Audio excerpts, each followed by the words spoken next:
Hey guys, welcome back to the Bucket Think Tank. So, with Hush 2 going underway under Jeff Loeb, we never really talked about Zdarsky's Batman run at the end of it all. And uh, uh, uh, this feels like a end of an era, which is weird because it didn't really feel like much of an era, like a lot happened.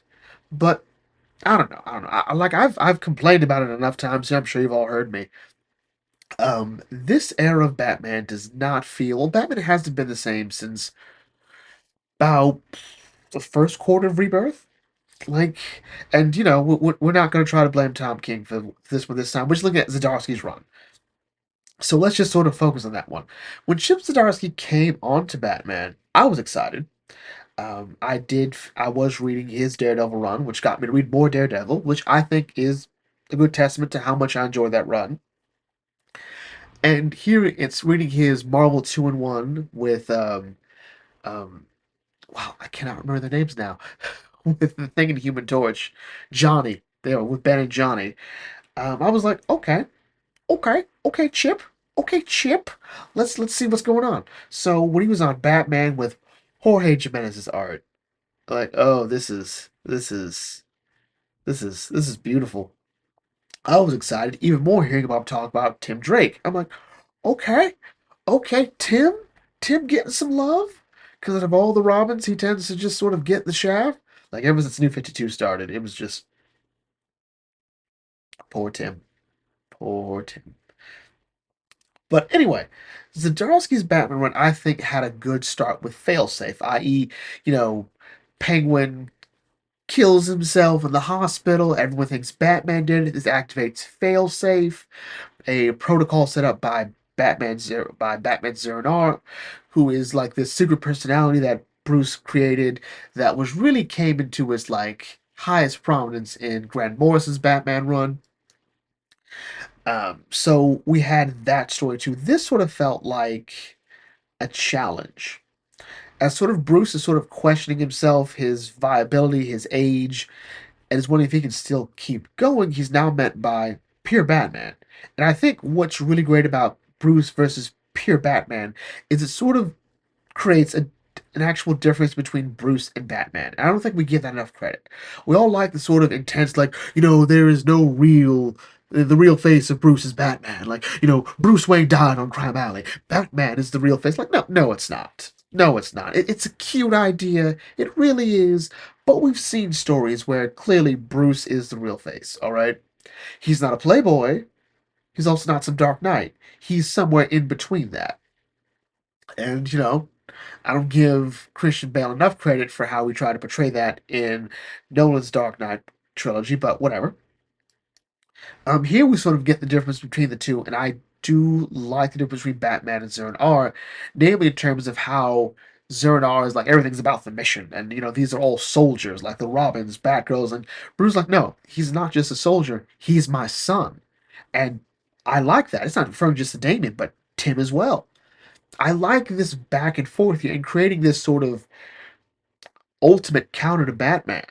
Imagine like the best version of you, or the pure version, pure thought and reason and focus and drive says, I have to find a way to stop you. All right, because you've crossed the line. And I like that. I liked how everything we think Bruce can think of to stop effectively a pure Batman, a pure counter to Batman, he can't come up with, like, because I've thought of everything. Like there was a great scene in this arc where it's after the massive Tower of Babel, and Superman asks like, "So what was your plan to stop you?" Oh, the JLA. And Superman goes like, "That makes no sense. You've been stopping the JLA. Like you have plans to stop the JLA. So how do we stop you really?" Turns out he came up with the idea, and it's great to watch this plan sort of take out the Justice League, take out the whole Bat family. It's like, yeah, this is designed to stop Batman. All right, one thing Batman would do is call the Justice League. We saw this in Tom King's Batman run, so this all makes sense. And to see Batman sort of push to this limit with really a creation of his own doing, a monster of his own creation, designed to stop him. So it makes sense. Also, this is like a good reason to point out the importance of Alfred, because Failsafe was designed with the understanding that hey, if Batman kills, he has to be stopped. Alfred was the one who could stop that protocol. So, yeah. But we also get a bit of Tim Drake here. I like the fact that Tim is sort of brought to the forefront here. There's a great moment when Bruce mentions, um, Dick Grayson, when it came to the routine, Dick liked to improvise, like do his own thing. Jason liked to charge ahead. All right. Damien, just sort of is Damien, but Tim loved the routine. He loved the fact that it was all synchronized and perfect, and there was no one. Batman sort of points out that Tim might be his favorite partner, uh, or at least his most comfortable partner. And the fight with Failsafe is intense. We go from Gotham City to Atlantis to the moon. In terms of spectacle, you really couldn't get much better than Batman versus Failsafe. And then we end up in another Earth, because of course we do. And I don't think I give, like, a lot of the stuff doesn't make sense. Like, is the Bone Gentleman Commissioner Gordon, this is the whole story where Bruce never becomes Batman or even is alive? So, yeah, this Earth doesn't, to me, doesn't quite make as much sense. We have a Selina who, as turns out, might be the worst version of Selina, save for the actual Selina. Ooh, Rebirth has not been nice to Selina. Um, on this Earth, it's sort of hard to figure out what the message. Maybe I just didn't get it because I could not be bothered to care. Like, I thought it was the idea to show Bruce the importance of Batman, that in a world without him it wouldn't matter. But it turns out, with we saw a man who was supposed to become the Joker but never did, and now wants to become the Joker. I don't. I don't. But on the plus side, we got to see moments of other Batman drawn by Jorge. Or is this Jorge? But either way, these are all really great moments. Apparently, you can only do so many images of them before you actually have to pay for it. So that to me was interesting. We got to meet Keaton's Batman. We got to meet the Gotham by Gaslight. We got to meet, I don't know, that's not Adam West. We got to meet the animated series Batman. We got to meet the Arkham Batman, who was also voiced by Kevin Conroy. So Kevin Conroy, theoretically, would have been great here. This is also the question about whether or not you should kill the Joker.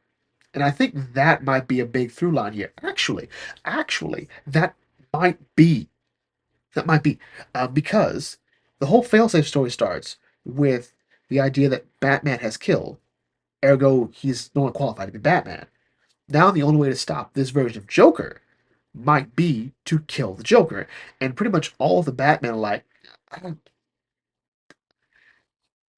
you might have to, you might have to. We get to meet Batman. R.I.P. Kevin Conroy. You get to be everywhere here. Oh, oh. We get to meet the Batman from Kingdom Come. Take from what you will. We get to meet Batman hunting vampires. We get to meet the Injustice Batman, also voiced by Kevin Conroy. R.I.P. Sweet Legend. We get to meet the Adam West Batman. And he gets help from all of them. He gets a prosthetic hand. Also talking about how he killed the Joker, or the Joker killed himself. That is still kind of debated about whether or not he killed the Joker. I might do a video on that one. But overall, through this whole journey, Zur-En-Arrh infects all the other Batman across the multiverse. And this feels like a better attempt at, well, not a better attempt, but a different take on Snyder's Dark Knights of Steel, or just Dark Knights Metal. Dark Knights of Steel is Tom Taylor. And I think that's something to be explored here. What happens when every version of Batman abandons Bruce Wayne and becomes pure Batman? So after that whole thing is said and done, and there's some falling out between everybody, i.e., when Bruce finds out that Selina knew that Penguin faked his death, um, that was great. There's a great moment where the Bat family comes together. Jason's there, Cass is there, Damien's there, Duke Thomas gets to be there, Steph, Tim, Dick, and Babs. They make breakfast for. I'm like, oh, that's great. And something feels wrong. Like Bruce feels something is coming, and I think this is sort of the whole point that we get to in a very, very bad story Gotham War. And to be clear, I think Gotham War was an interesting idea that Zdarsky didn't want to entertain because it's a one side. This whole thing is really a one sided argument. Selina wants to, okay, so I'm going to take all the henchmen, teach them to steal, make it so they only steal from the rich, and that lowers crime because now all the crazy criminals don't have henchmen. And I'm thinking, this is stupid. Bruce thinks this is wrong.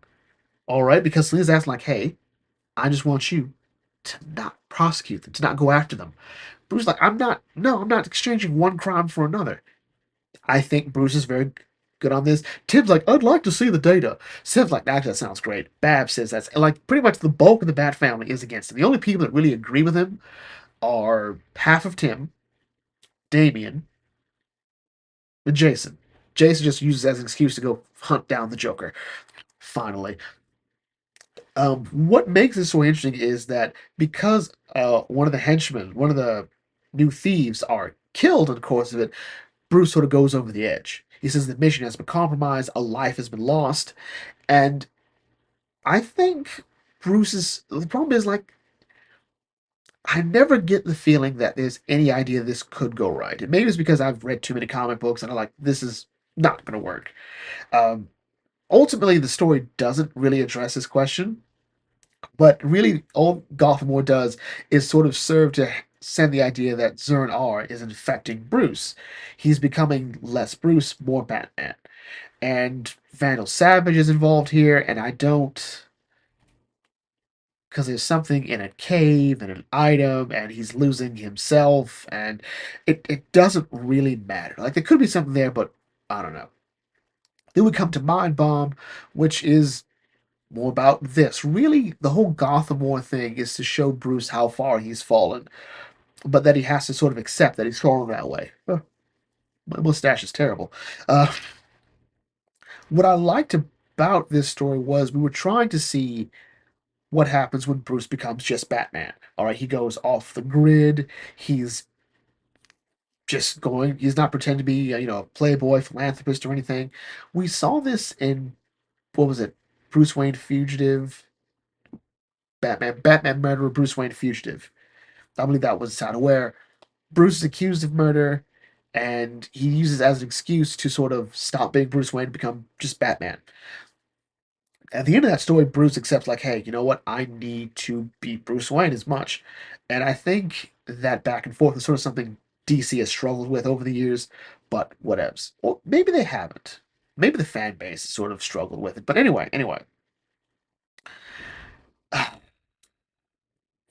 the Batman of Zernar has finally infiltrated Bruce, has sort of taken over, and has even weaponized all the different personalities in Bruce's head because that's where they all are. That he met across the multiverse. And what's interesting about this is they all want one thing, really, and that's to kill the Joker and sort of implement the grand Zernar Batman plan. And I like this at the same time I don't, primarily because of how Joker ties into this. Joker himself seems to know how to activate the Batman of Zernar. I'm like, oh, okay, okay, that is weird. But ultimately, it is just a plan to get failsafe, to upload Zernar into failsafe. So that way, this pure Batman has everything he needs. He's no longer flesh and blood. He's now the machine. He's now an automaton set on the mission, which is bringing justice to Gotham City.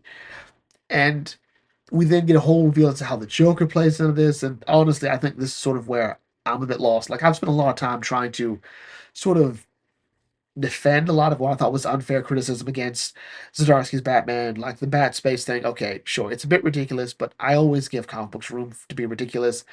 I sort of take that as like, okay, yeah.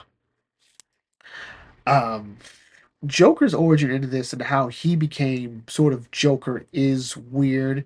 Going in by Bruce's stories into the Knight, becoming the Knight, and the different personalities in Joker that he's learned to tap into and awaken. One thing that's also weird about this is, and this technically I would not put at the feet of Zdarsky, which is Joker knowing Batman's real identity. that you could lay at the feet of Joker War, or even if you want, and I said I would. Actually, I don't think you can put this on Tom King. I don't think you can. I really don't think you can. But the decision to have Bruce's identity be known by Joker to me was just sort of a mistake in itself. But ultimately, where else can you go with the Joker? Because we're no longer at the point where Joker can just be the villain of the week. He has to be the event. He has to be the unstoppable force, the immovable object. He has to be the story that will ultimately define Batman and Joker's relationship and Batman himself for years to come. The problem is when each event has to be that, when each story with the Joker has to be that way, you just keep getting bigger and bigger, and Joker becomes more absurd. Um, and it just doesn't work for me. At least not for me. So Joker coming in, and now we have a failsafe Zurn R Batman. In other words, a robot that has all the skills and tech necessary to stop Batman at every step, or Bruce at every step, being operated by a pure Batman is kind of insane. Kind of insane. There's more talk of Tim, who's been a big character in the background here. He was the standout character in Joker War, in my opinion, where everyone else is still conflicted with the fact, oh, do we stop the henchmen? Do we help the henchmen? Tim's like, you know that, the actual, like, big bad guys aren't going to take this line down, right? Tim's like, we got to get ready. Actually, that's how I ultimately would have redone Gotham War at its core. But Bruce is happy to have Tim. There's also talk about exactly how Tim relates to the other ones, namely Dick Grayson, because like Dick took just about everything with an ease, or especially things like archery, and jumping from rooftops. Tim has to work just as hard. Yeah, he has to work harder than just about all the other Robins. He has a lot more to prove, especially because he takes place after Jason. So Bruce is even more focused on making sure, hey, he needs to be ready. And this story here is, I think, where it gets a bit crazy. Well, not necessarily crazy, but it tries to wrap up its crazy ideas.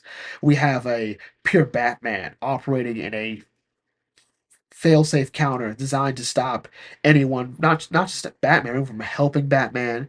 We see this persona going around pretending to be Bruce, you know, messing with Jason more than he already messed with Jason, taking Tim, Jason, and it's sort of weird. Like a lot of that story to me felt like it was trying to be something more, but didn't have the page length to do it. Like I really would redo this story to make it sort of flow a bit better. I think the going to the other Earth thing was a bit much, a bit too long, actually. I think the Zero thing. I don't know. I think the question is Batman versus pure Batman. Well, Bruce versus pure Batman. I think had the right idea of it being the Robins that ultimately helped decide it, and Jason, who I think pure Batman would have given up on Jason. He just would have. Bruce wants to believe Jason can do great things. He knows Jason can do great things, so he invests in him. But also, pure Batman can't see anyone existing beyond himself, like carrying on the mission. That's why he made a clone of himself, which comes to sort of like this weird attempt to sort of put everything back the way they was supposed to be, which is sort of an unspoken rule in comics. When new writers come in, they're allowed to sort of shake up the status quo. They're allowed to play with the toys however they want, but the unspoken rule is you have to put the toys back. Put them back where they go. It's the great reset, sort of. With Zdarsky, he does address certain things. Um, Things that, were not part of his run, like Bruce being broke, which ultimately I don't think did much of anything for Bruce's character. It didn't do anything for his story. The stories didn't get better because he was broke. So he got his money back. That's only what 3.1 something billion dollars. Okay, that's good. That's good. Um, Him reinventing himself with this clone of Bruce, I think, was interesting, but not much really came from it. He doesn't have access to Wayne Manor, uh, so he comes back as Batman publicly. He reconciles with Selina. I don't. I don't, but that was the status quo when Tom King left. It was sort of like tried to honor that for the most part. I don't think so. I don't. I don't. It's weird to me that when he lost all the money, she just kind of like up and left. Um, Then we get to like his final story, Dark City, which is where Bruce is trying to sort of go into the nonprofits, which he's always done. I really hate when books try to like imply that Bruce has never cared about helping the poor in Gotham City. He tries to use Wayne Enterprises to do that. This time he's sort of overcorrecting it.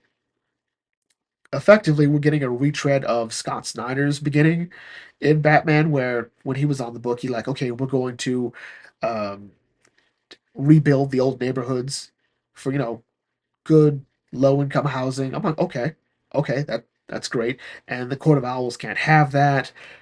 This time it's the Court of Owls again, but with help of Riddler and Manacano, the biggest joke in Gotham City since Dr. Arkham. I still can't believe Dr. Arkham was so stupid. Is finally killed. All right. The reveal that Bruce has a brother, that Riddler is turns out to not be a good guy. Gordon is having an affair. This is to be fair, the mystery of who killed Maricano, I think, was interesting. How this tied into Riddler and the Russians to me is sort of where it kind of went a bit comic book absurd, and that's fine in itself. But ultimately, I never quite got this. We really were trying to put the pieces back together. Gordon had left the GCPD oh, early into Tom King's, not early into Tom King's run, like the middle of Tom, like around the tail end of Tom King's run. Gordon had left the GCPD for one reason or another. And the book has sort of been like, what do we do with him? Well, he's to the private eye game. Like, okay. But he doesn't do anything there either. So here he's like, been sleeping with the mayor's wife, and Riddler using some of Nigma's tech, or Jarvis's tech, um, tricks him into, may or may not tricked him into shooting Mayor Nakano. And Riddler's like, you know what? I may or may not have tricked you into like shooting a man, but I didn't trick you into having an affair with a married woman, which is really what led to this, which is fair. Um, I think part of me wants to think if this had happened in reverse, or because the problem with Zdarsky's run, also the Patriot Man is actually a Russian spy. I'm not sure if Zdarsky's trying to make commentary here, but he's not. He wasn't even good at it with Daredevil, so I don't know. I don't know. Ultimately, the idea that this whole thing is a Russian ploy, and that Russia's like, we use Gotham City as a horror story to tell our children, right? Gotham is everything wrong with America. Okay. So the Russians have taken over the Court of Owls. I kind of want to see how Zdarsky was going to like spin that. How did the Russians take over the Court of Owls? um, this leads to a big fight between the KG Beast and Batman. We see Vandal Savage as Commissioner doing effectively nothing. Um, the story with Commissioner Savage to me didn't work. I think he would have been better had he not been Vandal Savage. Had he just been this very sort of um, no second chances, very like, hey, you know what? Let's let the cops just do whatever is necessary. Like we'll throw the book out later, and that would have been an interesting way to sort of view how the people would view this take on the police as compared to Batman. I think that would have been a much more interesting story than just having an obvious bad guy be the commissioner, because we all knew this was going to happen. But Batman versus Vandal Savage to me was fun. It shows really how on edge Bruce has been this whole time. A lot of Zdarsky's run is sort of showing how tired Bruce is. He's not thinking of giving up, but he sort of realized he can't keep doing this forever. And even in Detective Comics now with Tom Taylor, we sort of have this idea that Bruce is feeling his age. Bruce knows he can't keep doing this. We're letting a bit of the real world tend to affect the fictional world. We can just sort of stop this. And that is sort of how Dying City ends. The whole mystery of Bruce having a secret brother turned out to just be some dude who wanted to scare Bruce to make him realize, like, hey, you could lose your money. Like, dude, I lost it like 2 months ago. What are you talking about? I spent like 6 months being, well, not like poor, but I lost my house. Um, and that was something weird thing. Honestly, if I'm going to be honest, well, I could say Tom King did a great deal of damage to Batman. That is not entirely fair. DC editorial made a lot of decisions going on that sort of affected the entire run in itself. The whole future state thing, which didn't go anywhere, was going to massively change Bruce. All right, like, and I've been meaning to go into that. As a matter of fact, I'm rereading Tom King's Batman now to see how I feel about it. And at some point, I do want to talk about what Future State was supposed to be, what it ended up being, and what it should have been, and go from there. Overall, how do I feel about Zdarsky's Batman? I think his Batman is better than his story. All right, his story really is, I think, trying to be something really, really interesting and thought provoking, but there's a lot of things here that he just can't really tackle. Like Gotham War, I think could have been a really good idea to show. This is a civil war event issue. Like, what crimes should we and shouldn't we allow? Ultimately, what would have happened is those rich people would have hired someone to go after them. Ultimately, Selena would have had to deal with a lot of deaths on her hands, and even more so, the war getting out of control. Also, it's weird that you say the police wouldn't care about all these thefts. If the murder rate's going down, they have nothing, no choice but to investigate those thefts. We don't really go into the whole idea of Bruce's declining relationship with the GCPD. It just sort of happens over the course of not just Zdarsky. You could say it happened with Tom King. That's not me nitpicking. It's not me nitpicking on that one. Um, but also going into Joker War and Fear State. I don't know why I couldn't remember that. There was too many explosions in Batman's book across multiple runs, and not a lot of substance for the most part.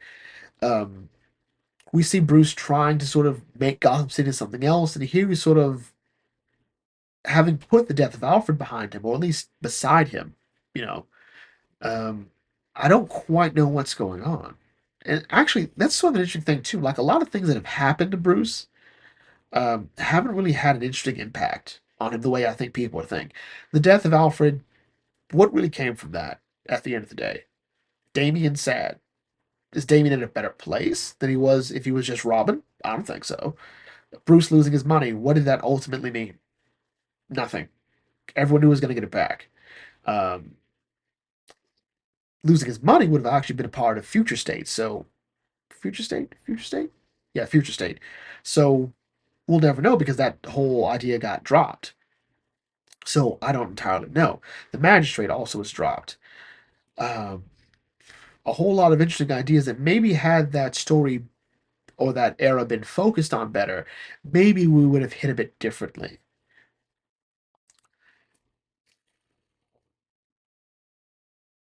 I think Zdarsky's Batman will be remembered for his Batman, not so much his stories. The idea of Bruce versus pure Batman, I think, is a great idea. I think he mostly stuck the landing with that.